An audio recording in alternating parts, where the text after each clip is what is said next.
তাদের এই খারাপ কাজগুলোকে শয়তান ডেকোরেট করে, বিউটিফাই করে, গ্লোরিফাই করে, সিগনিফাই করে আপনার সামনে উপস্থাপন করে। এটা শয়তানের কাজ। এবং এই আকৃতির বিকৃতি ঘটানো, এটা শয়তান আল্লাহকে চ্যালেঞ্জ দিয়েছিল। নাউজুবিল্লাহ মিন যালিক। শয়তান বলেছিল, ওয়ালা আমুরান্নাহুম ফালা ইউগাইয়িরুন্না খালকাল্লাহ। আল্লাহ, আপনি আমার জান্নাত থেকে বের করে দিলেন, আপনি আমাকে অপমান করে শয়তানুর রাজিম বানালেন, অভিশপ্ত শয়তান, আমিও দেখে নেব। ওয়ালা আমুরান্নাহুম, আমি আপনার বান্দাদেরকে আদেশ করব, ফালা ইউগাইয়িরুন্না খালকাল্লাহ, আপনার বান্দারা তাদের আকৃতি বিকৃতি করবে। এই যে জেন্ডার থিওরি, এটা হচ্ছে পুরোটাই একটা শয়তানি এজেন্ডা, একটা ভাউতাবাজি।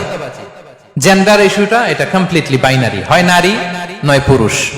এবং আল্লাহ পৃথিবীতে সবকিছুকে জোড়ায় জোড়ায় সৃষ্টি করেছেন, হয় নারী নয় পুরুষ। আওয়াজ করে বলেন, হয় নয় পুরুষ। আল্লাহর সৃষ্টিকে চাইলেই বদলে ফেলা যায় না। তিনি মানুষকে জোড়ায় জোড়ায় সৃষ্টি করেছেন, এই জোড়াকে ভেঙে দেওয়ার ক্ষমতা গোটা বিশ্বের কারো নাই। সুস্পষ্ট ভাবে আল্লাহ তাআলা সূরা নিসায় বলেছেন, ইয়া আইয়ুহান নাস ইত্তাকু রাব্বাকুমুল্লাযী